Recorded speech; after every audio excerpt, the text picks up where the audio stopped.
아멘. 할렐루야. 아멘. 오늘 하나님께서 주시는 말씀을 통하여 우리 모두 다 큰 은혜 받을 수 있기를 주의 이름으로 축복합니다. 아멘.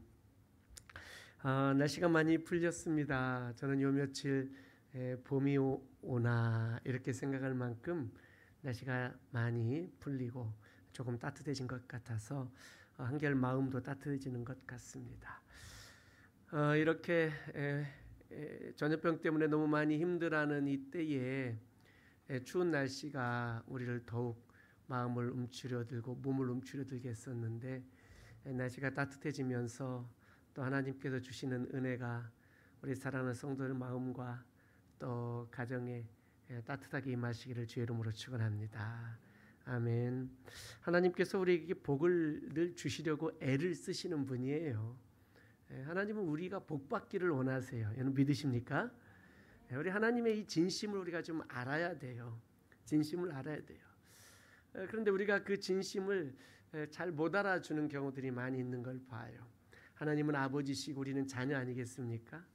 우리도 자녀들에게 아버지, 어머니, 부모의 마음으로 우리 자녀들에게 뭔가를 좀 이렇게 잘 해주고 또 그것은 해라, 이것은 안 해라, 하지 마라, 이렇게 자꾸 뭔가를 권하게 되는데, 이 권하는 부모의 심정이 자녀들이 다 잘 되기를 바라는 마음 아니겠어요? 그러니까 하기를 권하고, 그러니까 하지 말기를 권하고 하는 것들인데, 자녀들은 이 부모의 마음을 잘 이해하지 못하는 경우들이 있어요. 내가 하고 싶은 것은 다 못하게 한다. 뭐 이런 거. 저는 어릴 때 그런 생각 많이 했던 것 같아요. 내가 하고 싶은 것은 다 하지 말라는 거예요. 그러니까 더 하고 싶은 마음이 들더라고요. 마치 하나님과 우리의 관계들 속에서도 비슷한 것 같아요. 하나님은 우리에게 복 주시기를 원하시고 우리가 하나님의 축복을 받아 누리며 살기를 원하시는데, 우리는 그 하나님의 마음을 때로는 오해하기도 하고 때로는 내 손과 발을 다 묶어버리시는 거 아닌가, 뭐 이런 마음이 들 정도로 나를 너무 억압하고 속박하려고 하시는 건 아닌가, 이런 생각을 하나님 앞에 하게 될 때도 있는 것을 보게 됩니다. 오늘 말씀 통해서 모세가 이제는 요단강을 건너 가나안 땅을 정복해야 될 이 이스라엘 백성들에게 지금 마지막 유언적 설교로 이렇게 하고 있는 그 설교의 내용들 아니겠습니까? 이제 그런 말씀하시는 거예요. 지금 이 말씀을 듣는 이 사람들은 어떤 사람들이냐면 이 광야를 40년 동안 거쳐서 온 사람들이에요. 광야를 40년간 거쳐서 이 하나님을 어떻게 섬겨야 되는지, 내가 광야에서 하나님을 어떻게 경험했는지에 대한 이 신앙적 경험이 있는 사람들이에요. 하나님이 구름기둥 불기둥으로 날마다 인도하시고 지켜주시고 이걸 경험한 사람들이에요. 하나님께서 아침마다 만나를 내려주시고 반석에서 물을 내주시고 하나님의 공급하심을 경험한 사람들이에요. 또 아말렉이 싸우자고 갑자기 기습 공격해 왔을 때에 모세와 아론과 훌 세 분이 높은 데 가서 손을 들고 기도할 때에 그 전쟁에 이기고 승리했을 때에 승리를 주신 하나님을 경험했던 성도들이에요. 이 광야를 이렇게 거쳐오면서 그들의 마음 가운데는 하나님 없으면 못 산다, 하나님만이 우리의 참 하나님이시고 참 신이시다, 이런 경험을 충분히 한 사람들이에요. 충분하게. 사랑하는 성도 여러분, 우리도 이런 하나님을 우리 인생을 통해서 경험하지 않았겠습니까? 하나님 없으면 우리가 지난 인생을 어떻게 살았겠어요? 광야 같은 인생들, 직접 광야를 걸었던 이 이스라엘 백성들처럼 우리 인생도 광야 같은 인생을 걸어온 것 아니겠어요? 하나님이 지켜주셨고 하나님이 보호해 주셨고 하나님이 인도해 주셨고 하나님이 공급해 주셨고 하나님이 우리에게 우리의 삶 속에 승리들을 경험하게 하시면서 오늘 여기 이 자리까지 하나님께서 인도해 주신 줄로 믿습니다. 할렐루야. 하나님의 은혜가 우리에게 충만하고 하나님께서 주신 축복이 우리에게 넘쳐나는 줄로 믿습니다. 우리는 이런 하나님을 경험했어요. 우리는 이런 하나님을 만났어요. 그래서 내 인생이 참으로 복되다라는 마음을 갖는 것입니다. 하나님을 알고 하나님을 만났으니 얼마나 감사해요. 이제는 이 광야를 거쳐온 이 이스라엘 백성들이 이들에게 이제는 사명이 있다라는 거예요. 이제 뭐냐면 가나안 땅에 들어가서 가나안 땅을 정복할 거 아니에요. 그 가나안 땅을 정복하고 그 가나안 땅에 그 젖과 꿀이 흐르는 풍요로움을 누리며 살 수 있는 바로 특권을 가진 것 아니겠어요. 근데 이들에게 굉장히 중요한 사명이 있는데 그것이 뭐냐? 광야에서 고생하며 가나안 땅까지 들어가 정복할 이들이 이제는 우리 자녀들 세대들이 우리 자녀들이 우리 후대가 내가 만났던 하나님도 그들이 좀 만나기를 원하고 내가 경험한 그 하나님을 우리 자녀들도 좀 경험하기를 원하고 내가 하나님 없이는 살 수 없었노라고 고백했던 것처럼 우리 자녀들도 하나님 없으면 살 수 없습니다라고 고백할 수 있기를 바라는 바로 그것, 그 신앙을 자녀들에게 가르치고 전수하고 그들도 이 믿음을 물려받아서 하나님의 자녀들로 하나님의 백성들로 살 수 있게끔 해야 될 사명이 광야를 걸어온 이 부모 세대에게 있었다는 거예요.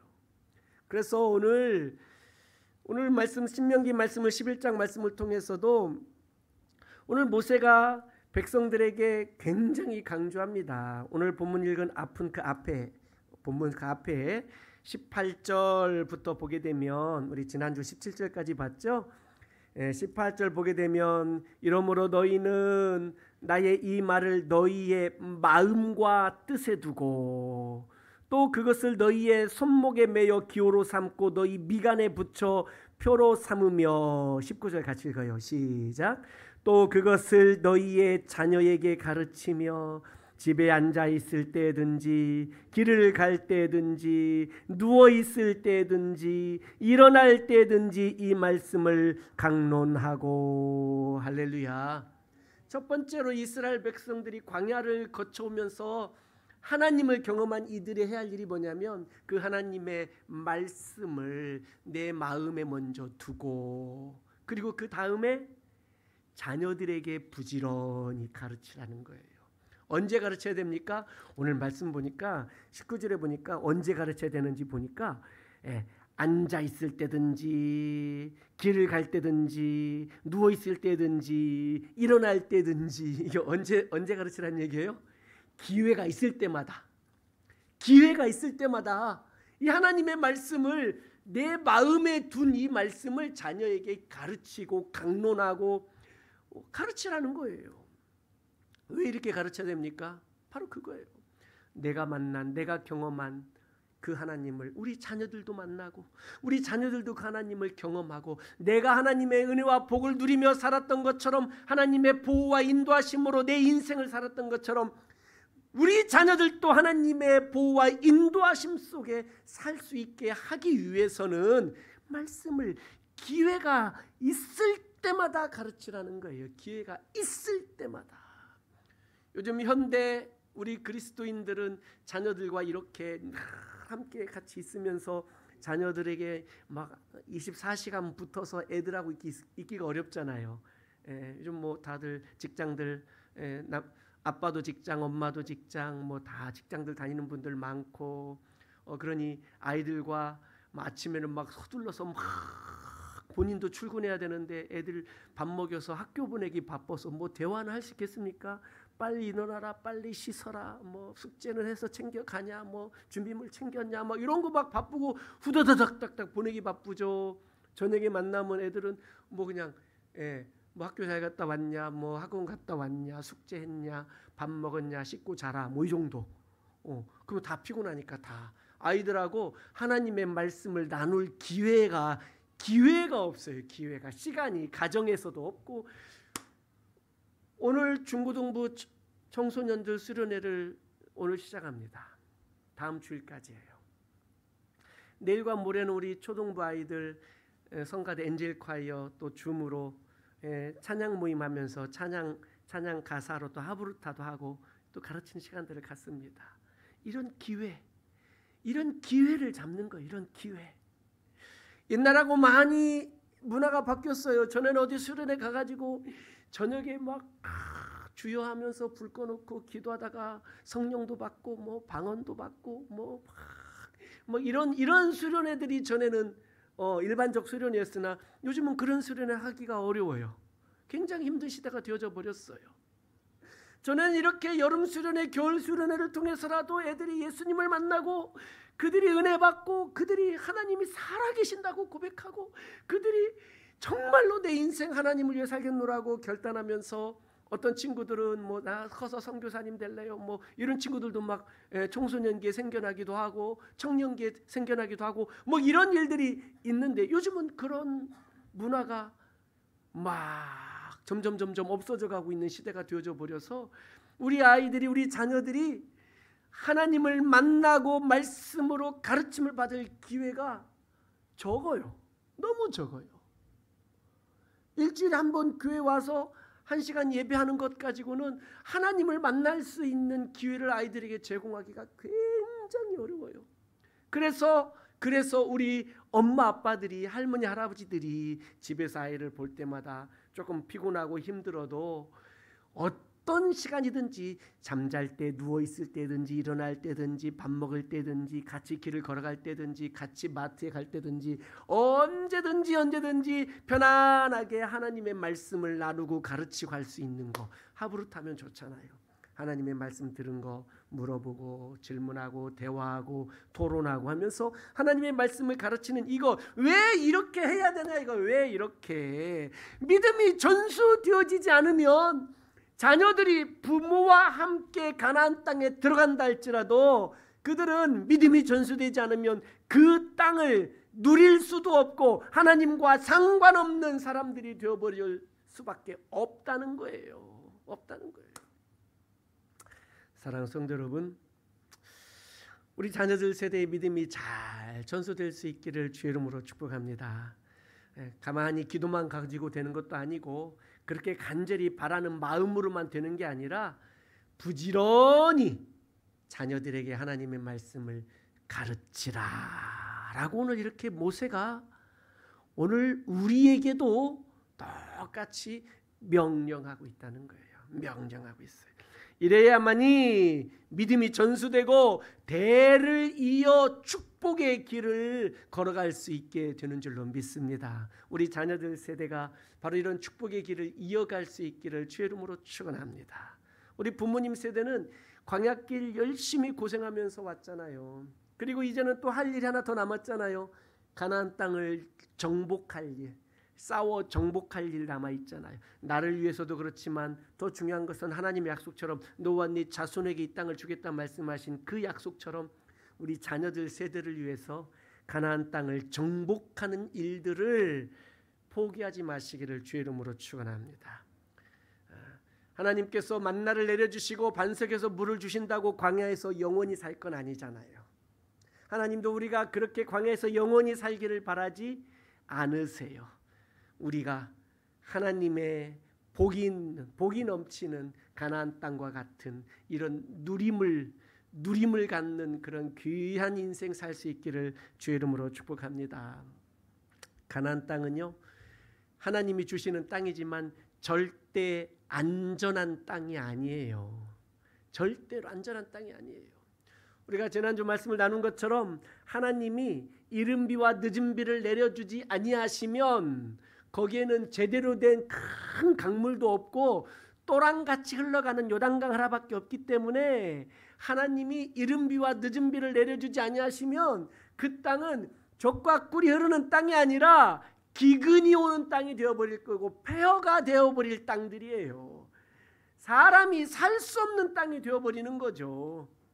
그러니 가나안 땅은 안전이 풍요가 보장된 땅이 아니다는 거예요.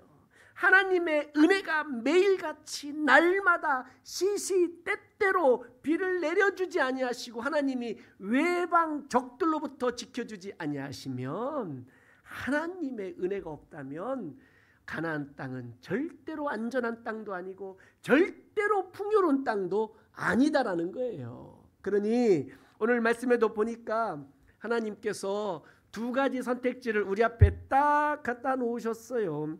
오늘 본문 말씀에 있는 것처럼 26절에 보니 내가 오늘 복과 저주를 너희 앞에 두나니 라고 말합니다.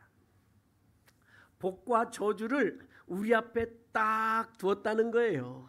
자, 그리고 선택하라는 거예요. 여러분 무엇을 선택하시렵니까? 축복과 저주가 있는데 당연히 복을 선택하시겠죠. 여러분 복을 많이 누리시기를 주의 이름으로 축원합니다. 굉장히 중요한 거예요. 선택지를 딱 둔 거예요. 여러분 고민이 되십니까? 짜장면 먹을까 짬뽕 먹을까 뭐 이 정도 고민 정도 되는 그런 고민입니까? 물냉면 먹을까 비빔냉면 먹을까 뭐 이런 고민 정도입니까? 예, 복을 받을까 저주를 받을까 고민할 것도 없죠. 반반 할까요? 복과 저주? 예, 뭐 양념 반, 뭐 프라이드 반 이런 거 반반도 안 돼요. 복과 저주를 우리 앞에 딱 두셨는데 우리 보고 선택하라는 거예요. 말씀을 드렸지만 하나님의 축복은 가나안 땅에 들어갔다고 해서 보장된 게 아니다라는 거예요. 모든 축복은 다 약속으로 받아요. 약속으로. 그 약속을 지킬 때에 하나님이 복을 주시는 거예요. 다시 얘기하면 약속을 지키지 아니하면 저주를 받는 거예요. 오늘 본문에도 분명하게 저주라는 단어를 쓰고 있는 거예요. 28절 마지막에 보면 다른 신들을 따르면 저주를 받으리라. 이렇게 저주를 받으리라 라고 말씀하고 있는 거예요. 그러니 하나님께서 우리 인생을 돌보시고 지켜주지 아니하시면 우리 인생은 아무리 가나안 땅에서 아무리 밀농사 잘 되고 아무리 목축업이 잘 돼서 아무리 포도농사도 잘 되고 감람나무 올리브 농사도 잘 돼서 막 풍요롭게 돈 많게 내가 이 많은 것을 어디다가 쌓아둘까 막 창고를 더 지어야 되나 어쩌야 되나 뭐 어디다 더 투자를 해야 되나 뭐 어디다 또 뭐 소작을 더 줘야 되나 뭐 이런 고민 저런 고민에 빠질 만큼 아무리 풍요를 누린다 할지라도 그 풍요가 얼마나 가겠어요. 한때 비만 제대로 한번 안 내려주시면 한때 비만 한번 제대로 안 내려주시면 파종할 수가 없어요. 파종을 했다 할지라도 수확할 때 추수할 때 늦은 비 한 번만 또 안 내려주시면 쭉정이가 되어버리고 말아요. 매일같이 그리고 매해마다 하나님의 은혜가 없다면 우리는 살 수 없다라는 거예요. 그러니까 하나님께서 우리에게 주신 이 모든 것은 다 선물로 받은 거예요. 선물로. 구원도 선물로 받았어요. 생명도 선물로 받았어요. 가나안도 선물로 받았어요. 하나님이 우리에게 주신 모든 것들, 내가 먹고 마시고 입고 누리고 살고 있는 모든 것들은 다 내 능력으로 내가 획득하고 취득한 게 아니라 하나님이 선물로 주신 것인 줄로 믿습니다. 할렐루야.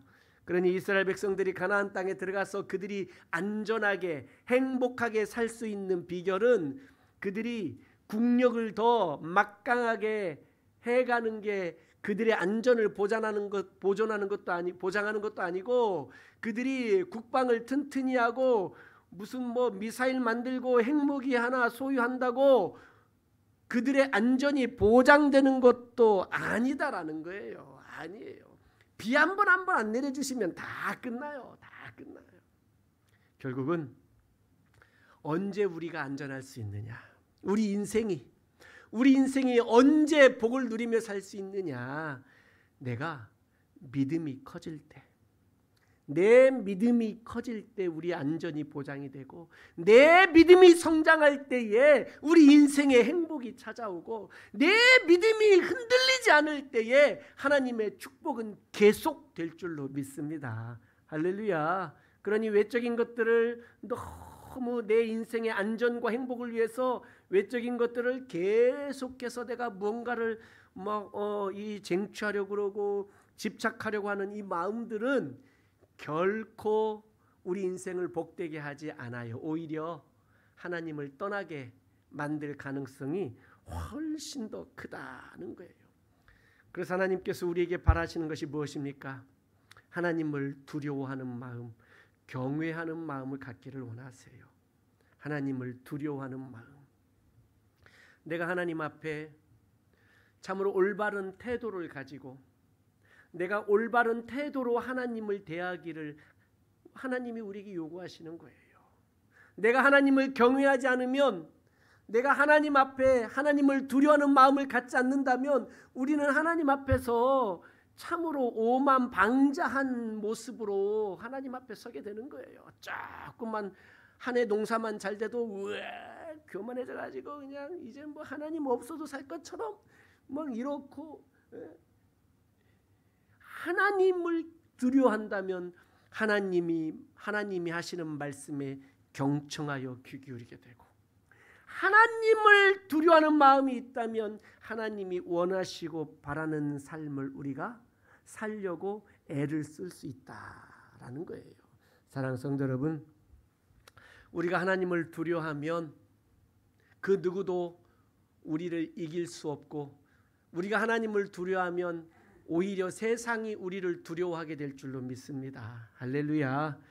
우리가 하나님을 믿는 믿음 가운데 굳건히 서 있다면 세상이 우리를 감당치 못할 만큼 하나님이 우리를 지키시고 돌보아 주실 줄로 믿습니다. 바로 이것이 광야를 지나온 이스라엘 백성들에게 하나님께서 경험하게 하셨던 신앙적 경험이었고요. 이제는 이 신앙적 경험을 자녀들 세대에 부지런히 가르쳐라. 우리 앞에 복과 저주를 놓아두셨다라고 말씀하시면서 어떻게 살래? 너와 너희 자녀가 무엇을 선택할래? 우리에게 선택권을 주시는 거예요. 선택권. 우리가 이제 어떻게 살아야 될지 우리가 선택할 수 있다라는 거예요. 하나님은 우리가 순종하며 살기를 원하세요. 그런데 그 순종이 나의 마음을 다하고 내가 의지적으로 자원하고 자발적인 순종을 하나님이 원하고 계신다는 거예요. 그래서 축복과 저주의 선택권은 너희에게 있다라고 하나님 하시는 거예요. 축복과 저주의 선택권은 너희에게 있다는 거예요. 하나님의 복을 받아 하나님의 은혜를 받아 사는 것 참 복된 일이에요. 그러나 날마다 새 은혜를 힘입지 않으면 어제 받은 은혜, 작년에 받은 은혜, 30년 전에 받은 은혜, 이것이 오늘 나를 복되게 하지는 못해요. 오늘 또 다른 새 은혜를 받아야 돼요. 오늘 하나님의 말씀 앞에 경청하고 순종하는 마음이 있어야 돼요. 그러니 모든 축복은 어디서 오느냐? 하나님의 말씀에 대한 나의 반응에서 와요. 내가 어떻게 반응하냐 이거예요. 하나님이 주신 은혜에 대하여 내가 어떤 반응으로 하나님 앞에 서느냐에 따라 우리의 복이 되느냐 아니면 저주를 받게 되느냐, 이런 것들이에요.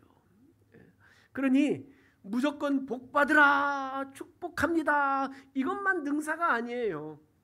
아무리 축복을 빌어주어도 복을 받을 만하지 못하면 그 복이, 그렇게 축복한 그 복이 그에게 임하지 않는 거예요.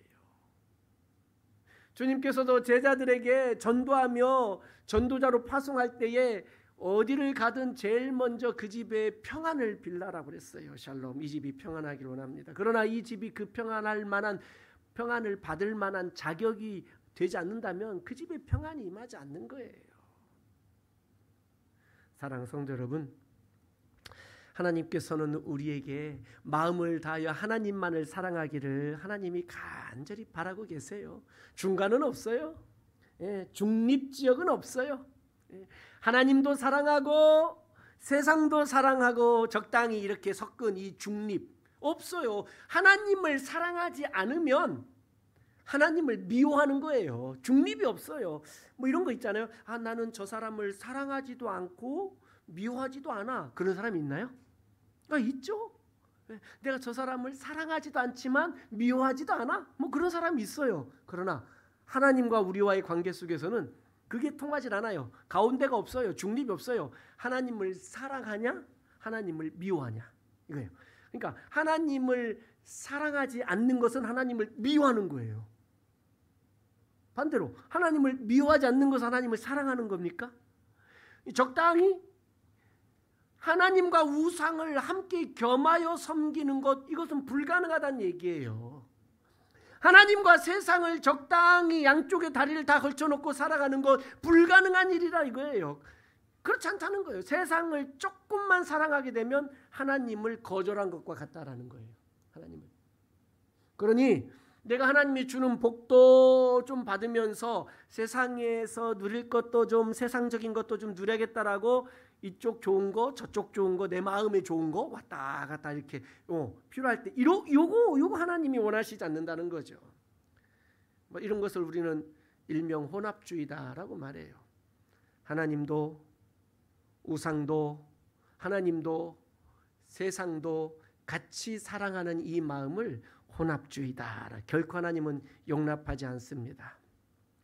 하나님을 향한 우리의 사랑을 하나님이 나누어지기를 하나님이 원하지 않고 계신다는 것입니다. 그러니 언약을 잘 지키고 하나님의 말씀을 잘 지키고 살아가면 이스라엘 백성들은 그 땅을 선물로 받을 것이고 그 땅에서 안전할 것이고 그 땅에서 자손들이 대를 이어가며 누리며 살 것이지만 만약 그들이 하나님을 떠나고 세상을 겸하여 사랑하고 다른 신을 섬기게 되고 다른 것들에게 하나님으로부터 마음을 나뉘어 줘버리면 그 땅에 들어갔을지라도 가나안 땅을 차지했을지라도 비가 그쳐서 더 이상 내리지 않게 되므로 그들의 모든 풍요로운 삶은 끝나버릴 것이고 또 그곳에 하나님이 더 이상 지켜주지 아니하실 것이기에 외적의 침입으로 말미암아서 괴롭힘을 당할 것이고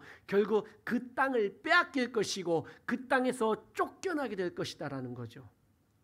바벨론에게 남쪽 유다가 말발굽에게 짓밟히게 되고 성전이 무너지게 됨으로 말미암아 포로로 다 잡혀가 버려서 그들의 불순종의 결과 오늘 주시는 이 말씀이 그대로 이루어져 버렸어요.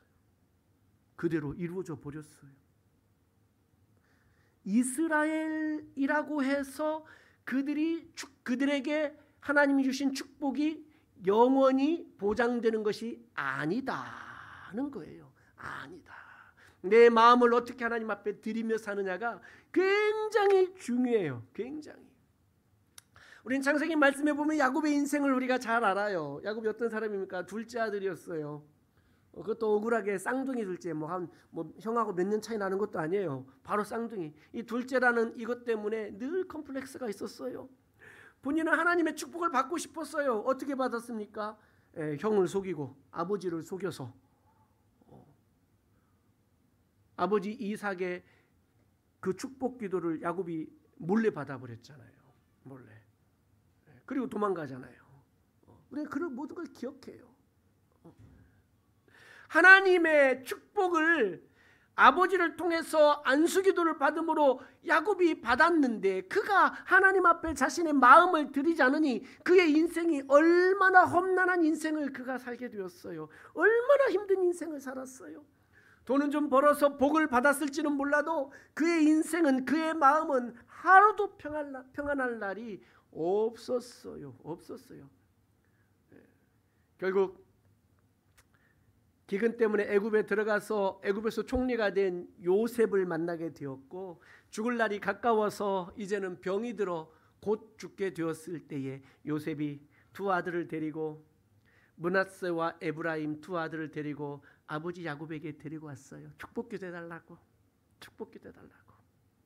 할아버지 이삭으로부터 받았던 그 축복기도 우리 애들에게 좀 해달라고. 그래서 큰아들 므낫세를 야곱의 오른손 밑에다가 여기다 가만히 무릎 꿇지 앉혀놓고 머리는 수놓도록, 작은 아들 에브라임을 왼쪽 손이 올라가도록 이쪽으로 갖다 놨어요. 이렇게 요셉이 그렇게 앉혀놨어요. 했더니 야곱이 어떻게 기도해줬죠?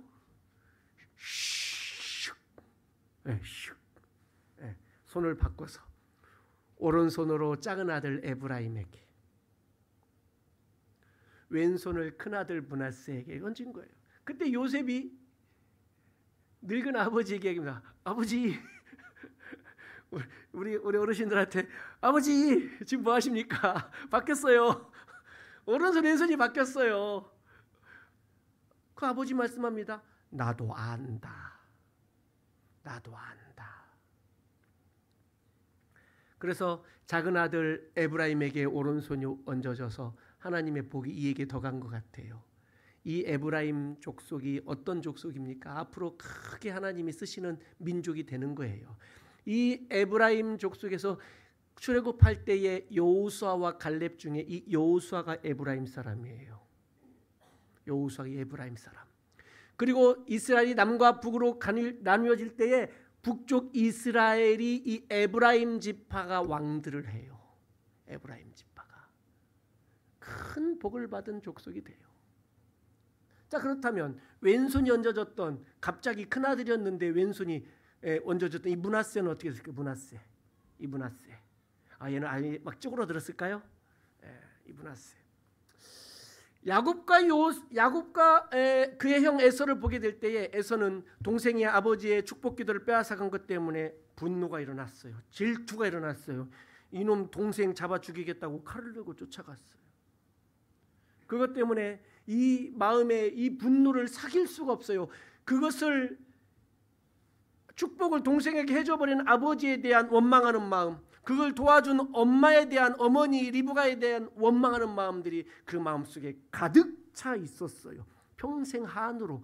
그래서 화가 나가지고 아버지 어머니가 싫어하는 그 이방 여인하고 그냥 결혼해버렸어요. 화가 나가지고. 굉장히 화가 났죠. 자, 그런데 이 므낫세, 갑자기 큰아들인데 왼손이 얹어진 므낫세, 이 므낫세는 성경에 보면 이것 때문에 질투했다, 불평했다, 이것 때문에 원망했다는 말이 단 한 구절도 없어요. 하나님이 이 므낫세에게 어떤 축복을 주셨는가? 이 므낫세가 오늘 이렇게 가나안 땅에 와서 땅을 요단강 동쪽에도 하나 받고 요단강 서쪽 가나안 땅에도 크게 하나 받았어요. 이 므낫세 반지파씩 둘이 똥 나뉘어서 양쪽에 가장 큰 땅을 두 몫이나 받았어요. 두 몫이나. 얼마나 놀라운 일입니까? 자, 보세요. 오른손이 얹어졌어요. 에브라임에 축복을 받았죠.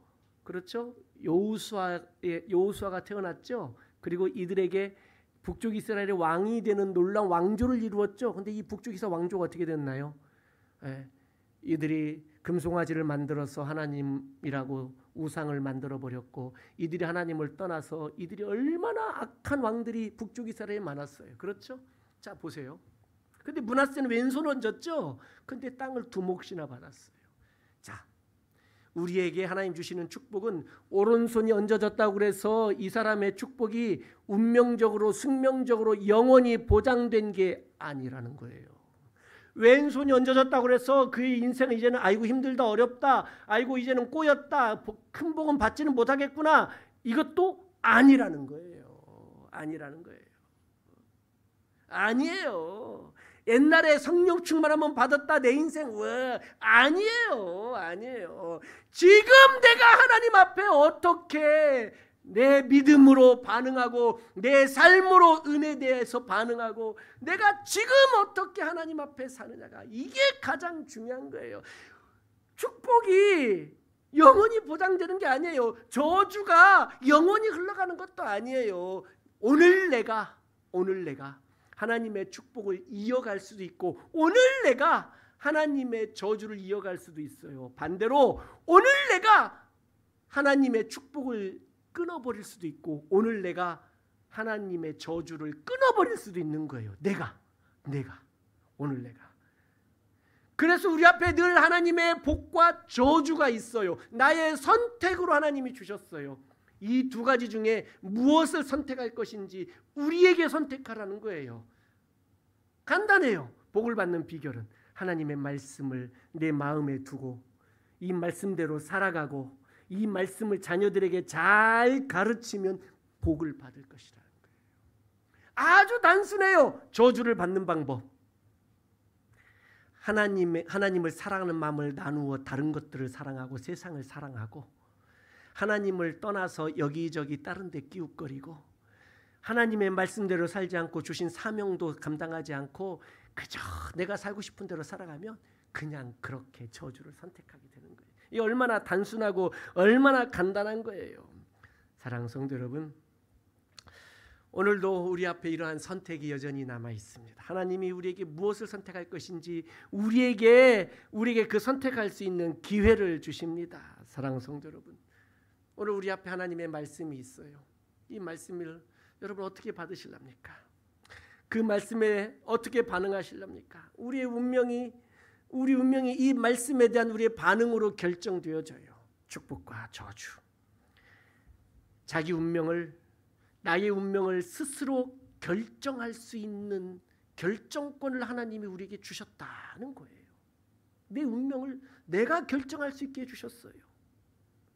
축복을 받아 복된 인생을 살 수 있느냐, 아니면 저주를 받아 저주 가운데 살 것이냐.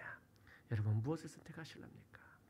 온 마음으로 주님을 사랑하고 내 마음을 드리고 내 생명을 드리고 내 인생과 내 삶을 하나님 앞에 드리면서 하나님의 말씀을 순종하고 사랑하고 온 마음으로 주님을 향하고 온 마음으로 주님만 바라보며 하나님의 복을 누리며, 자녀들도 이 복을 누리며 자녀들 가운데 믿음이 잘 전수되어 자손대대로 이 축복된 삶을 살 수 있기를 주의 이름으로 축원합니다.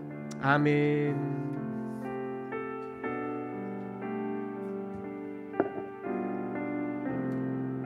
찬송합니다. 주님과 함께하는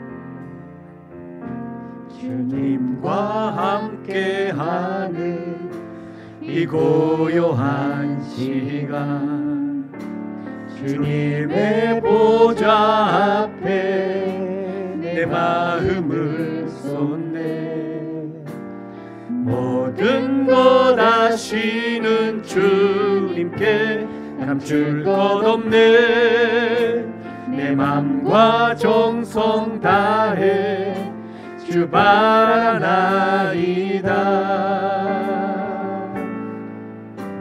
나 염려하지 않아도 내 쓸 것 아시니. 아멘.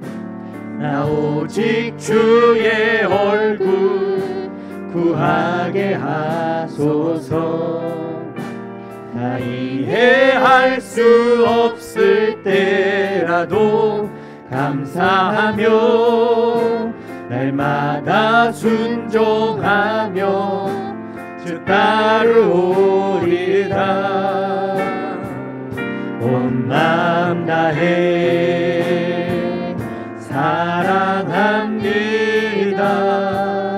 온 마음 다해 주 알기 원하네. 내 모든 삶 당신 것이니 주만 섬기. 온 마음 다해 온 마음 다해 사랑합니다.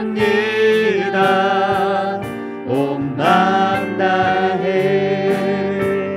주 알기 원하네. 내 모든 삶 당신 것이니 주만 섬기. 온 마음 다해. 아멘. 아까 기도합니다. 하나님, 우리 앞에 있는 축복과 저주 날마다 우리 눈으로 보며 또 때로는 내 마음으로는 축복을 선택하기 간절히 원하지만 약하여서, 육신이 약하여 내 마음을 나누고 있는 모습을 봅니다. 하나님 앞에 우리의 마음을, 우리의 솔직한 삶을 하나님 앞에 아뢰시면서, 주님, 내가 이제 온 마음 다하여 주님만 사랑하겠습니다. 하나님의 말씀을 내 마음에 두고 우리 자녀들에게 부지런히 가르치겠습니다. 내가 경험한 하나님, 내가 누려온 하나님, 내 인생을 붙드시고 인도하신 그 하나님, 그 하나님이 우리 자녀들의 하나님이 되게 하겠습니다 라고 한번 기도하십시다. 주여 도와주옵소서. 그리고 두 번째로는 우리 다음 세대 우리를 위해서 기도해 주세요. 영아부, 유치부, 그리고 오늘부터 다음 주까지 수련한 우리 중고등부 우리 청소년들, 그리고 우리 초등부 내일과 모레 찬양 모임 같습니다. 우리 어린아이들, 그리고 우리 청년들, 우리 다음 세대에 하나님 복 주셔서 믿음이 잘 전수될 수 있고 장차 이 교회의 기둥 같은 일꾼들이 되어서 예수님이 땅에 다시 오는 그날까지 주의 나라를 섬기고 복음을 전파하며 하나님이 주시는 복을 누리며 사명 감당하며 살아가는 자녀들 될 수 있게 해달라고 한번 기도하십시다. 자녀들이 지금 믿음으로 굳건히 서지 못하고 있습니까? 걱정하지 마세요. 과거에 우리도 얼마나 불순종했었습니까? 반드시 하나님이 돌아오게 하시고 반드시 하나님이 치유하시고 회복시켜 주실 것을 믿고 기도할 수 있기를 바랍니다. 같이 한번 주의 이름을 부르고 한 목소리로 다 함께 기도합니다. 주여, 오 하나님 아버지, 그렇습니다. 아버지, 그렇습니다. 놀라우신 은혜로 하나님의 은혜와 사랑으로 주님 붙드시고 인도하여 주옵소서. 역사여 주시옵소서. 함께하여 주옵소서. 오 할렐루야, 할렐루야, 할렐루야, 할렐루야, 할렐루야. 모든 것이 하나님의 은혜요, 모든 것이 하나님의 은총인 줄 믿습니다. 아버지, 아버지, 아버지, 아버지, 아버지, 아버지, 주여, 주여,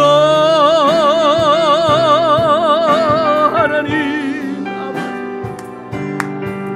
성령으로 내 눈을 충만하시고 인도하여 주시고 역사하여 주시옵소서. 아멘, 아멘, 아멘, 아멘, 아멘. 온 마음을 다하여 주님을 사랑하는 이 자녀들 세대도 이 믿음 가지고 이 신앙 가지고 복을 누리며 살도록 주님 역사하시고 주여 도우시고 주여 함께하여 주옵소서.